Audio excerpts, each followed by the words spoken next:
The failure to act with sufficient ambition to avert the climate catastrophe will be the greatest moral failure of our time. Making changes takes courage, and if we don't change things, we won't have a future.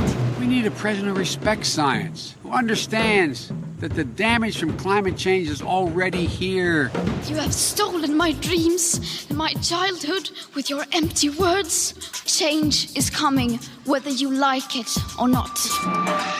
Zero Carbon East Off. Hello and welcome to Zero Carbonista, Series 2, The Manifesto. I'm Ian Collins. It's Friday morning, which means we jump through the green window. Dale Vince is the man with the environmental files. Morning to you, Dale. Yeah, morning. Morning. I nearly said morning, Mike. Morning, who is this mysterious Mike that appears every now and again? He's never far away. So listen, let's start with this, because I was fascinated by this, because the headline is that planners are still able to ignore climate change when planning roads. And this is something I'd long kind of suspected, that there are certain projects that go ahead where they don't have to have the kind of considerations that other areas of life might do. What's going on here? Yeah, I mean, this is a consistent problem across national planning guidance or even regulation. And, you know, we, along with the Good Law Project, we challenged energy policy probably well over a year ago now for the very same reason, which is that it was written at a time before Paris came along and we signed up to those obligations, and before we wrote into law our own zero carbon by 2050 policy as a country. And the simple argument is that the policy for planning for roads, for airports, and for power stations is out of date and needs to be changed. And what the government have been consistently is really slow to accept that. And when they do accept that, they need to review that, to be really vague about when they will review that. And in this case, in particular with roads, Grant Shapps has said that he will review it now, but it's going to take 2 years. And in the meantime, business as usual, guys. Wow. We judge roads by the current standard. So it's going to take, why does it take 2 years? Come on, question. Dale, why does it take 2 years? I think we have to ask Grant that question. Why the fuck, Grant, does it take 2 years? This is the thing. And it's the only area where I think Dominic Cummings was probably a force for good, because I think he probably was the bloke that had walked in and gone, why does this take 2 years? You need that voice, don't you? Because surely if you were Grant Shapps and somebody said to you, hey, boss, we've got the answer, it's going to take 2 years, wouldn't you go back and say, sorry, you're going to do this in 2 weeks, end of? Yeah, you know what? I think it's the medium grass in a version of the long grass kicking it into. It's just like, yeah, well, look, we're going to get round to this. It's not urgent, you know. I mean, it's a bit like the inquiry into the government's handling of the pandemic. You know, we're going to have one, but, well, we won't start for another year, and then it'll take 2 years to have it. And by the time it lands, we'll have had another election. Yeah. Here's a question by way of some light relief, well, sort of light relief, from Toby on Facebook, who says, important one this, do you celebrate glorious weather like we've had this week, or see it as really bad, a bad sign? I find myself torn between celebrating a heat wave these days. Yeah, that's a good question. Yeah. I wanted to talk about the weather, actually. You know, I like a bit of sunshine, but the kind of weather we've been having is too much for me. I mean, firstly, it's too hot. I don't like it that hot.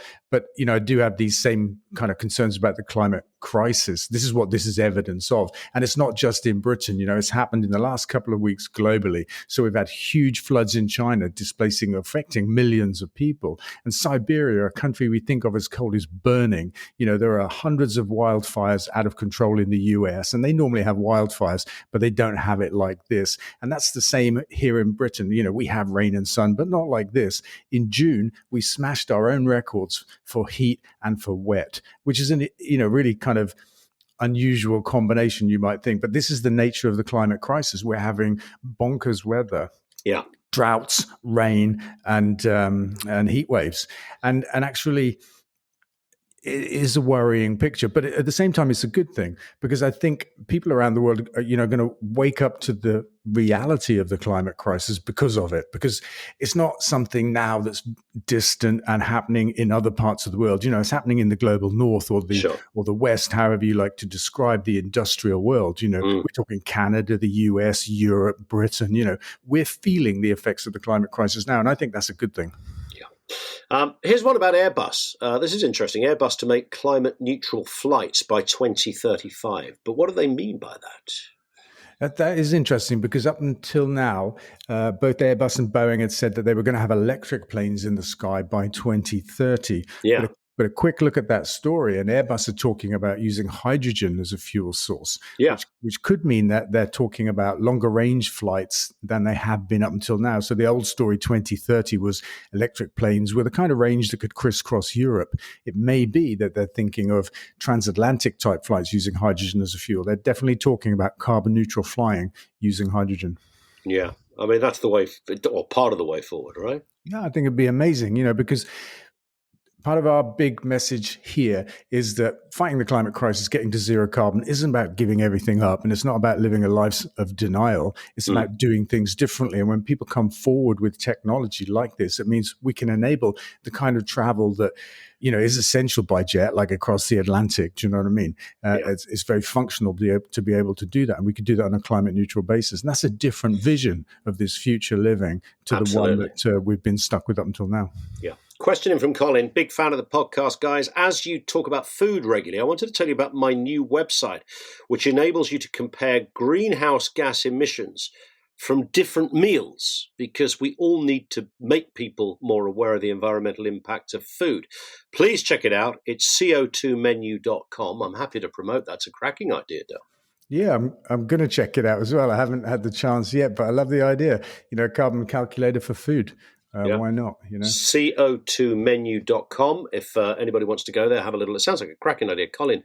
Thank you for that. But there's one thing I would say. Go on. In the whole food debate, the biggest change you can make, the lowest carbon diet you can have, forget the recipe per se, is just to take animals off your menu.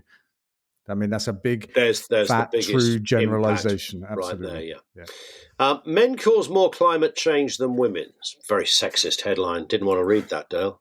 I don't know if it is a sexist headline.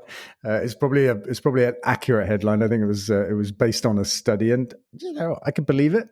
Yeah, it's a matter of fact, apparently. So we can't argue about it. A team of European researchers compared the buying habits of Swedish men and women and compared the overall climate impact of their choices.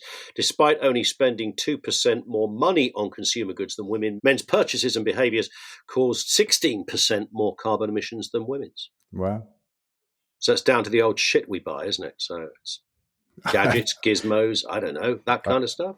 I have no idea. I have no idea what it's down to. I'm not Swedish anyway, so there is that. I'm not doing that. But are you a big consumer, Dale? I try not to be. For that reason or another reason?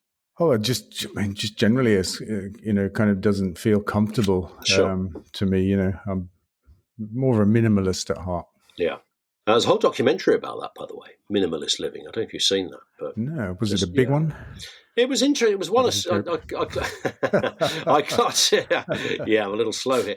I clocked it, I think, on Apple TV or something. But it was, I think it's called The Minimalists, and it was people who'd, to be fair, a lot of viewers would go, well, if I could afford to do that, because people who'd done quite well in life and then decided to reduce to, I only have 2 shirts in the wardrobe, I only have 1 simple coffee maker, I don't have lots of opulence, but we're all living in fairly nice apartments, So, but I get the point, isn't it? I mean, minimalism, there's something to be said about that. Simpler. I think the less said, the better. Yeah. You're on a roll here. I'm on a roll today, yeah. And Dale will be appearing on the North Pier Blackpool for the summer season. Here every week.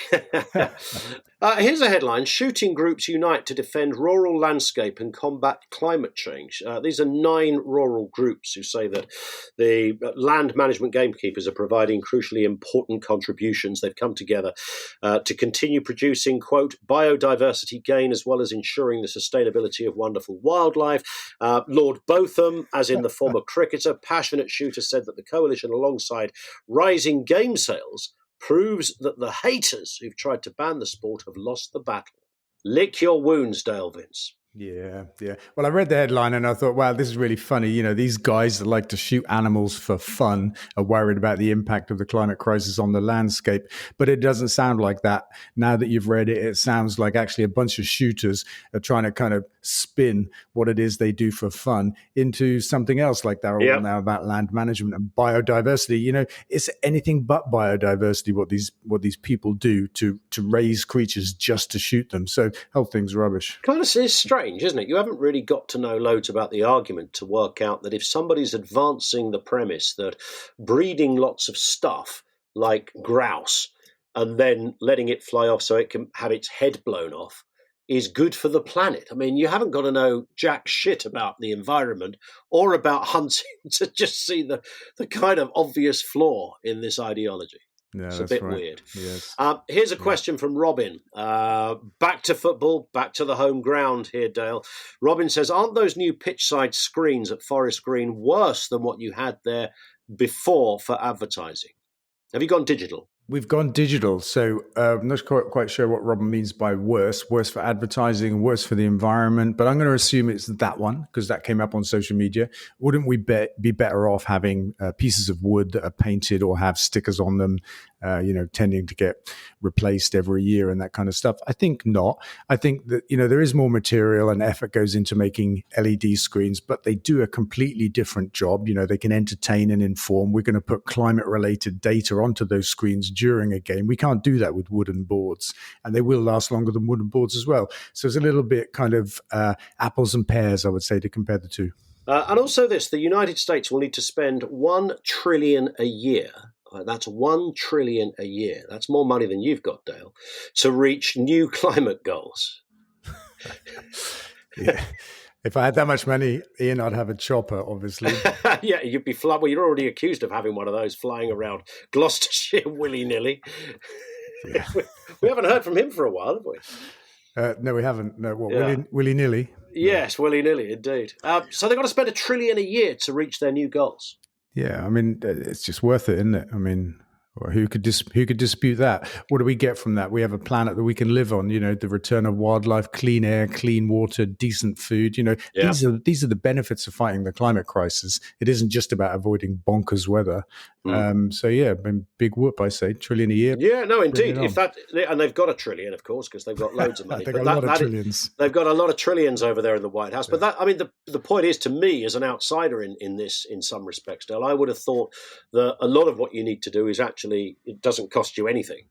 It's just a case of being considerate and doing the right thing. But I guess there are implications. Well, yeah, I mean, it depends on how you kind of account for the cost of all of this. Our own climate change committee, I think it was the National Accounting or Audit Office, put out a report that said it's going to cost several hundred million for us to get to zero carbon, approaching $1 trillion itself, I think it was, of pounds. But they said it's going to cost us more money and we'll have more economic harm impact to our economy if we don't act. So it's actually cheaper to spend that money. So where is it a cost? If it's cheaper to spend the money to avoid the bad thing, is that a cost or is that an economic move to make? I think it's an economic move to make, obviously. Totally. And ultimately, you come out, long-term better out the equation anyway. So it's in your own interest. Yeah. And I mean, look at the pandemic. We've spent £400 million in 1 year in Britain fighting this pandemic. Yes. Yeah. And that is 40% of our carbon neutral by 2050 budget. So that's more than 10 years of a zero carbon budget, all spent